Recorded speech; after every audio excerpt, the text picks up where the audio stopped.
Vamos dar continuidade às cartas de Paulo. Primeiro Tessalonicenses. Confesso a vocês que eu estudei 2 dias primeiro Filipenses. No Filipenses, aí eu falei, não, mas está errado. Eu passei 2 dias estudando o livro, mas tá bom. Depois eu olhei a mensagem lá, não, está errado. Mas a gente para observar as cartas de Paulo, e essa não é diferente, porque Paulo sempre vai ensinar algo, ainda que o livro seja curtinho e poucas palavras, ele sempre vai trazer algo para nós, sempre vai trazer algo para a nossa vida. E hoje eu tirei um dia para estudar um pouco sobre essa cidade, né? Entender um pouco mais sobre esse povo. E ao ver sobre essa carta que Paulo escreve essas pessoas de Tessalonicenses, vai ser algo interessante de nós entendermos. Porque Paulo, quando ele vai começar a pregar o Evangelho, a levar o Evangelho, ele vai para a cidade de Tessalônica, que era comandada pelos romanos. O Império Romano que comandava essa cidade. Então ele chega lá e vai implantar naquela cidade, uma cidade próspera, o Evangelho, onde os lugares que Paulo pregava era dominada por pessoas que adoravam outros deuses. E Paulo chega lá, ele e Timóteo vão chegar lá e vão começar a pregar sobre esse lugar. E você entende melhor essa história em Atos dos Apóstolos. Lá vai dar início como Paulo chegou a esse lugar. Eu quero que você abra lá em Atos dos Apóstolos, capítulo 17. Eu trouxe minhas folhinhas. Atos dos Apóstolos, capítulo 17. Se você não trouxe sua Bíblia, você pode acompanhar aqui no telão. Amém? Depois de terem passado por Anfípolis e Apolônia, Paulo e Silas chegaram a Tessalônica, onde havia uma sinagoga dos judeus. Paulo foi até lá, como era seu costume fazer durante 3 sábados. Discutiu com os judeus sobre o que estava escrito nas Escrituras, explicando e provando a eles que Cristo tinha que sofrer e ressuscitar dos mortos. Ele dizia: este Jesus que estou anunciando a vocês é Cristo. Alguns deles foram persuadidos e se juntaram a Paulo e Silas, juntando-se a eles também uma grande número de gregos que tinham Deus e muitas mulheres importantes. Os judeus, porém, ficaram com muita inveja, juntando alguns malandros da rua. Foram um grupo de desordeiros. Esse grupo agiu a cidade e atacou a casa de Jason, à procura de Paulo e Silas, para entregá-los ao povo. Não os encontraram. O grupo arrastou Jason e alguns dos irmãos para as autoridades da cidade. Eles gritavam: esses homens que têm causado problema em vários lugares chegam também aqui e estão hospedados na casa de Jason. E todos desobedecem às leis do império, dizendo que há um outro rei, Jesus. Ao ouvirem essas coisas, tanto a multidão como as autoridades da cidade ficaram muito agitados. Então fizeram Jason e os irmãos pagarem uma fiança e depois os soltaram. Ou seja, Paulo vai chegar nessa cidade de Tessalônica através desse momento. E ele vai chegar na sinagoga e vai começar a pregar o Evangelho, a explicar para eles: ei, tem um Jesus que morreu por vocês. Tem um Jesus que se entregou por cada um de nós aqui, está escrito. A profecia se fez. E eles, alguns entendem e se convertem e começam a seguir Paulo, e outros vão ter inveja e automaticamente vão anunciar para o imperador: ei, os caras estão dizendo aí que tem um outro rei e está ficando chato para o senhor. Aí ele vai lá e vão ser presos. Eles vão ter que fugir da cidade também. E eles vão fugir porque a perseguição começa ali já. Só que nesse tempo, Paulo já tem convertido algumas pessoas. Algumas pessoas já têm aceitado a Jesus. E esse momento que Paulo vai embora para outra cidade, ali pertinho, ele deixa Timóteo ali. E você para observar essa escritura, Paulo começa a escrever essa carta. Ele vai escrever essa carta ao povo, explicando tudo isso. Essa é a primeira carta. E você começa a observar o que Paulo estava dizendo nessa carta. E Paulo vai dizer uma coisa muito importante que talvez esteja esquecido nesse momento para nós, que é a volta de Jesus. Que muitos não entenderam como é que era aquela volta. Alguns interpretaram que Jesus já estava voltando, que já tinha voltado. E ali eles começaram a ficar revoltos e não entenderam muitas coisas. Mas Paulo vai dizer assim, Jesus vai voltar. E essa carta é uma carta bem curta. Se você parar para ler, Paulo começa com uma saudação, e ali ele começa no capítulo 1, uma saudação aos Tessalonicenses, queridos irmãos, e ele começa ali a agradecer a eles. E no capítulo 2 ele vai falar do ministério. O 3 ele começa a explicar, e o 4 e o 5 terminam. Mas por que eu estou acelerando aqui? Porque na verdade, irmãos, eu quero tratar de um assunto que é a volta de Jesus, onde Paulo também vai ensinar esse povo. A volta de Jesus. E é algo que está ficando esquecido em nossos corações. Talvez hoje você pergunte para algumas pessoas e elas vão dizer: Jesus vai voltar, mas não tem aquela convicção que Jesus vai voltar. E ele deixou escrito que voltaria. E Paulo vai deixar isso bem claro para eles. No capítulo 3 e o versículo 13. Ele vai começar a dizer que Jesus vai voltar e vai começar a arrebatar as pessoas ali da terra. E o interessante é que nós olhamos para esse tempo e observamos que está ficando esquecido da memória que Jesus vai voltar. E ele prometeu, e é uma promessa de Cristo para nós, que ele voltaria. É uma promessa. E a Bíblia vai dizer que ele não é homem para que minta, nem filho do homem para que se arrependa. Acaso ele vai falar e vai deixar de agir? Então ele vai voltar. Tudo que se foi prometido quando ele subiu ao céu, e eu voltarei. E esse momento para nós é um momento que nós devemos agarrar, porque não sabemos nem a hora nem o lugar que vai acontecer, mas sabemos que ele vai voltar. Talvez não seja nesse momento das nossas vidas, talvez seja nessa geração que está crescendo, mas nós temos que ter a convicção de que Cristo vai voltar. E o que nós estamos fazendo com a nossa vida a esse ponto? Será que nós estamos se dedicando ao máximo a Cristo para viver? Será que nós estamos se entregando ao máximo a Cristo? Será que nós estamos deixando algumas coisas de lado que não interessam para viver o amor de Cristo realmente? Porque se eu entendo que Ele vai voltar, então eu preciso estar o tempo todo com o meu coração ligado a Ele. Se Cristo realmente vai voltar, então que eu seja completamente dele e não viva a minha vida, mas viva a vida de Cristo, a vida que Ele me concedeu. Eu acho que essa é a grande trajetória nossa, é viver a vida que Cristo vai nos dar, aquela vida que Ele nos deixou para viver.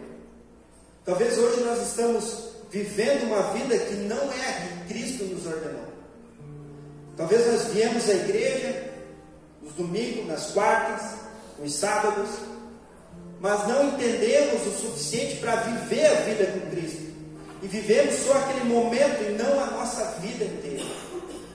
Talvez vivemos esses momentos de encontro, talvez vivemos os momentos de domingo à noite, mas não vivemos o suficiente para se entregar e dizer: eu não vejo a hora do meu Senhor voltar. Sabe, se entregar de coração. E Paulo vai começar a dizer a esse povo, ele explica a eles: ei pessoal, tudo que eu preguei, tudo que vocês estão passando nessa cidade, porque eles começaram a ser perseguidos, eles começaram o povo de Roma começou a perseguir eles não estavam entendendo, e o povo dizia assim: ei, vocês vão ser presos. E a perseverança de se manter no Evangelho era algo difícil. Tanto é que Paulo teve que sair fugido de lá.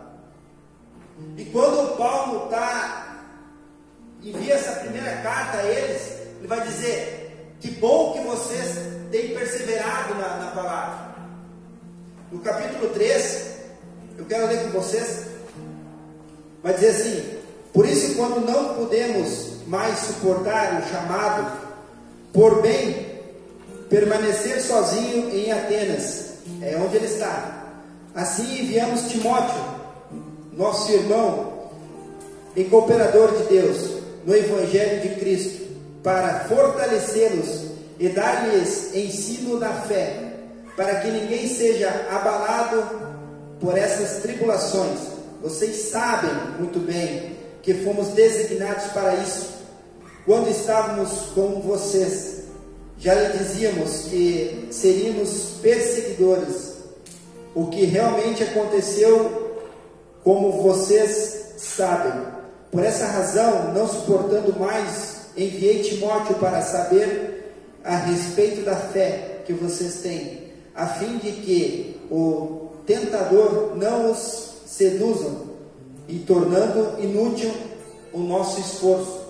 Ele está dizendo a esse povo: que bom que vocês estão permanecendo, porque eu estou enviando Timóteo para que vocês entendam e vocês fiquem fortes na fé, porque a tribulação vai vir, a perseguição vai vir. Que bom que vocês permanecem fortes, que bom que vocês estão bem, porque Paulo se preocupava com esse povo.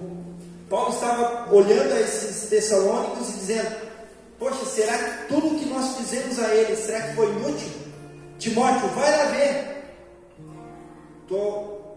Para vocês entenderem, Timóteo, vai lá e vê como é que está aquele povo, porque eu tive que sair de lá correndo. E vai lá ver, porque será que tudo que a gente fez por eles está valendo a pena? E aí Timóteo vai chegar no capítulo 6, agora porém Timóteo acaba de chegar da parte de vocês, dando-nos boas notícias a respeito da fé, do amor que vocês têm, e ele me falou que vocês sempre guardam as boas recordações de nós, desejando ver-nos assim como nós queremos vê-los. Por isso, irmãos, toda a nossa necessidade e tribulação, ficamos animados quando soubemos da sua fé. Paulo está dizendo, eles estão dizendo a Timóteo, ainda que nós estamos sofrendo, ainda que nós estamos sendo perseguidos aqui em Tessalônica, nós não abandonemos a fé. Tudo que vocês nos ensinaram, nós guardemos no nosso coração. Então fala Paulo lá em Atenas, diz para ele que nós estamos bem, por mais que nós estamos sofrendo, nós estamos bem. E hoje, quando eu estava lendo essa passagem, ao mesmo tempo me confrontava, e não tem como não fugir da realidade que estamos vivendo hoje. Porque se nós pararmos para pensar, essa história que aconteceu lá em Blumenau, aquilo vem chocar violentamente com a nossa fé. Isso choca, porque você olha um episódio e você é confrontado. Você olha assim, poxa, como assim? Você fica sem palavras, sem entender. Você começa a olhar e dizer: meu Deus. E se você se coloca no lugar dessas pessoas, aí te atinge mais ainda.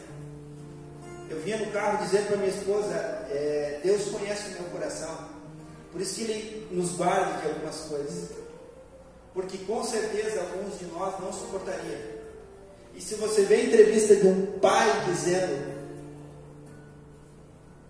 a entrevista dele, tu fica chocado, porque tu vê que ele estava tranquilo dizendo: eu estava com meu filho indo, segurando na mão dele e ele pulando, e agora não estou mais, mas a vontade de Deus fez. E aí a fé nossa, ela é confrontada.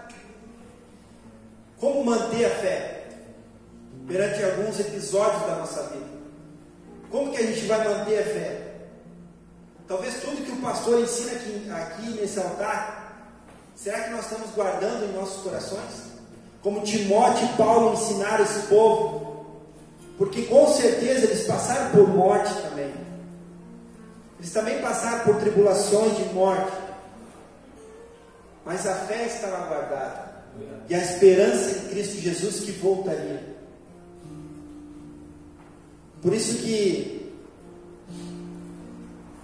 hoje a gente ouve tanta coisa. Eu quase ligar para o pastor e falar: pastor, me socorre.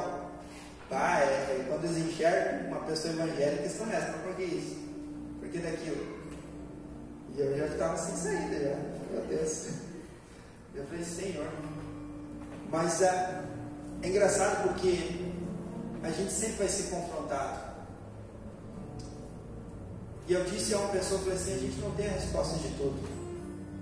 Porque se a gente tivesse a resposta de tudo, talvez a gente não estaria mais aqui. A gente não tem como responder a tudo nesse mundo. Nós não temos entendimento de tudo. Por isso que buscamos mais e mais aperfeiçoar, entender a palavra do Senhor. E esse confronto, ele vem sobre nós também, todos os dias. E como nós estamos agindo com a nossa fé? Paulo tem ensinado bem esse povo de Tessalônica. Ele ensinou tão bem que algumas pessoas que passaram por tribulações ainda mantiveram a fé em Cristo. Aceitaram a Jesus e mantiveram a sua fé. Eles mantiveram aquilo que a essência. Porque eu não sei como é você na tribulação. Eu não sei como você se comporta quando algo se levanta sobre a sua vida. Talvez só Deus conheça realmente o nosso coração, a ponto de nos livrar de algumas coisas e deixar que algumas coisas aconteçam. Porque algumas coisas talvez nós não suportaríamos, e outras coisas nós tiramos de letra. E Paulo começa a agradecer a Timóteo. E Timóteo, que bom que esse povo está bom, está bem. Que bom que eles entenderam essa mensagem e estão guardando a fé. Que bom, Timóteo. Porque não foi em vão tudo aquilo que a gente lançou. Não foi em vão tudo aquilo que a gente lançou para aquele povo. Porque eles têm guardado a nossa fé. Eles têm guardado a fé em Cristo Jesus. E Paulo começa a dizer muitas coisas ali. No capítulo 4, ele vai dizer, o título diz assim: vivendo para agradecer a Deus. E ele começa a dizer: quando o mais, irmãos, já os instruímos acerca de como viver a fim de agradar a Deus.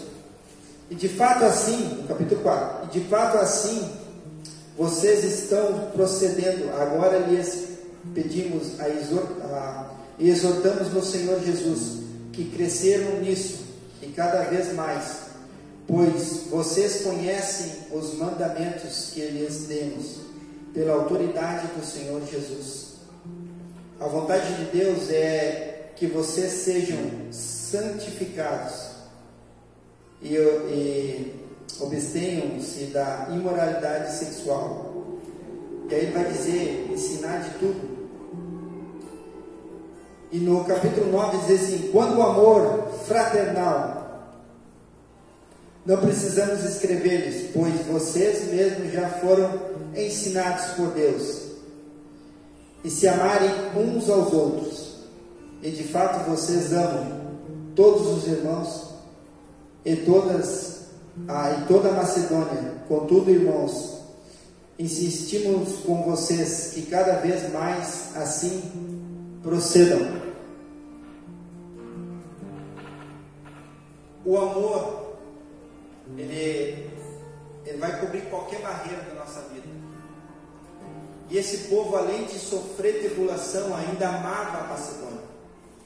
Ainda que aquele rei que governava ali não aceitava o que eles estavam praticando, eles amavam aquela cidade e amavam aquele povo em si. Então, Paulo vai estar dizendo: que bom que vocês amam a cada um, que bom que vocês têm guardado a fé, que bom que vocês têm entendido tudo aquilo que nós passamos para vocês. Que bom, irmãos. E não é tão bom quando você escuta alguém dizer que ama a Deus acima de tudo e que guarda a palavra dele quando ela é lançada, quando ela é liberada. Imagina quantas palavras já saíram desse altar. Imagina quantas palavras já Deus lançou a cada um de nós aqui. E quantos de nós guardemos em nossos corações a ponto de dizer: até que se cumpra, eu não abandono meu Senhor. Porque quando se cumprir, haverá outras palavras. Todos nós já ouvimos da parte de Deus alguma coisa. E quantos de nós tem guardado em nossos corações a palavra que vai salvar, que vai restaurar, que vai nos guiar, que vai nos levar ao patamar, nos dar autoridade? A palavra do Senhor. No capítulo 4, versículo 13, ele começa a dizer da vinda do Senhor. Já estamos encerrando, são só 5 capítulos. Capítulo 13 vai dizer assim: irmãos, não queremos que vocês sejam ignorantes quanto os que dormem, para que não entristeçam com os outros, e que não tenham esperança se cremos que Jesus morreu e ressurgiu. Cremos também que Deus trará mediante Jesus e com ele aqueles que nele dormiram. E dizemos a vocês pela palavra do Senhor que nós que estivermos vivos, os que ficaram até a vida certamente não prevalecerão. Os que dormem, pois dada a ordem com a voz do arcanjo e ressoar da trombeta de Deus, o próprio Senhor descerá dos céus, e os mortos em Cristo ressuscitarão primeiro. Depois nós, os que estivermos vivos, seremos arrebatados com Ele nas nuvens para o encontro com o Senhor nos ares, e assim estaremos com o Senhor para sempre. Consolem-se uns aos outros com essas palavras. Ele vai deixar bem claro como vai acontecer, como Deus vai ressurgir dos mortos e depois nós seremos arrebatados. Esse arrebatamento, ele às vezes dá medo, porque queremos subir, né? Tu para analisar o arrebatamento, tu vai dizer: Senhor, eu quero ser arrebatado. Mas aí tu para analisar a tua vida e tudo, e aí para. Complicado. Então, irmãos, Paulo, essa carta ao Paulo, fazendo um resumo nela, ele vai ter a missão de implantar uma igreja em Tessalônica, um lugar próximo. Vai pregar o Evangelho, vai ser expulso da cidade, vai ficar preocupado com aquelas pessoas que ficaram, porque elas ficaram perseguidas, e elas aceitaram a palavra do Senhor, elas prevaleceram na palavra.